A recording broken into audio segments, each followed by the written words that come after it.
क्या आप जानते हैं कि दुनिया की सबसे मशहूर ड्रिंक कोका कोला असल में एक दवाई के रूप में बनाई गई थी? और अगर मैं कहूँ कि कभी इसमें कोकीन हुआ करता था तो लेकिन कहानी यही खत्म नहीं होती।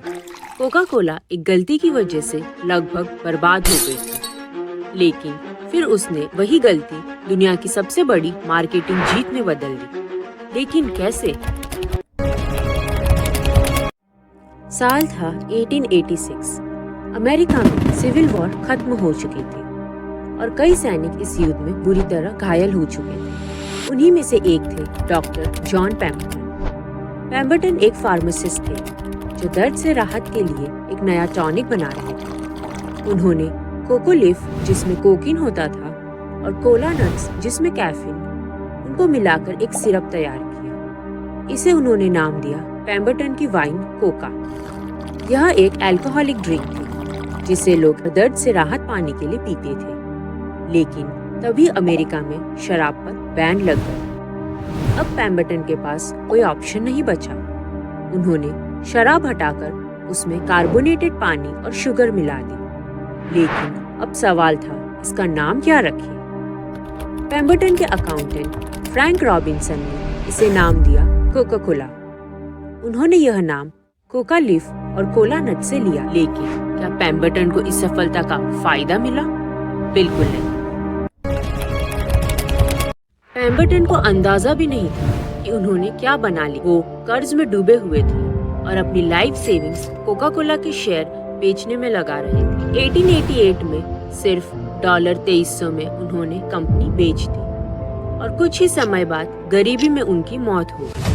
उनका परिवार भी इस सफलता से एक पैसा नहीं कमा सका। लेकिन फिर एक आदमी आया जिसने कोका कोला को ग्लोबल ब्रांड बनाया। वह आदमी था एसा कैंडलर, एक स्मार्ट बिजनेसमैन जिसने मार्केटिंग की दुनिया में इतिहास रच दिया। शुरुआत में लोग इस ड्रिंक को पसंद नहीं करते थे। तब कैंडलर ने एक जीनियस मूव खेला। उन्होंने फार्मेसियों से कस्टमर्स की लिस्ट ली और हर किसी को फ्री कोका कोला ट्राई करने का ऑफर दिया। यह आइडिया सुपर हिट हो गया। लोग कोका कोला के दीवाने हो गए। यह एक दवा से हटकर ताजगी देने वाला ड्रिंक बन गया।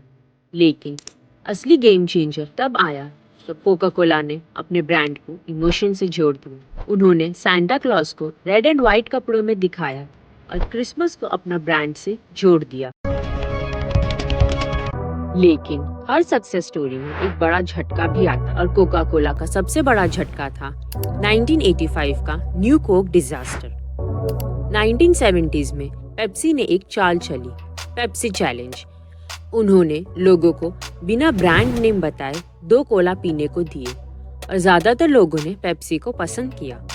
कोका कोला को डर लगने लगा। उन्होंने अपनी रेसिपी चेंज की और एक नया फॉर्मूला निकाला, न्यू कोक। लेकिन यह उनकी सबसे बड़ी गलती थी। जैसे ही कोका कोला ने क्लासिक कोक को हटाया, लोग गुस्से से आग बबूला हो गए। हजारों कॉल्स, लेटर्स और विरोध के बाद सिर्फ 79 डेज में कंपनी को घुटने टेकने पड़े और पुराने फॉर्मूले की वापसी करनी पड़ी। लेकिन गजब की बात यह थी कि इस गलती ने कोका कोला को और भी ज्यादा मशहूर कर दिया था। आज कोका कोला सिर्फ एक ड्रिंक नहीं बल्कि यादों, खुशियों और रिश्तों का हिस्सा बन चुका है। यही इसकी सबसे बड़ी मार्केटिंग जीत है। और दोस्तों, कोका कोला की यह कहानी हमें एक और ब्रांड की याद दिलाती है जिसने अपनी सबसे बड़ी गलती को सबसे बड़े मास्टर स्ट्रोक में बदला, डोमिनोज पिज्जा। फिर उन्होंने ऐसा क्या किया जिससे वे आज नंबर 1 बन गए? हमारी ये वीडियो जरूर देखें जिसमें हमने ये बताया है कि कैसे डोमिनोज ने अपनी सबसे बड़ी गलती को सबसे बड़े मास्टर स्ट्रोक में बदला।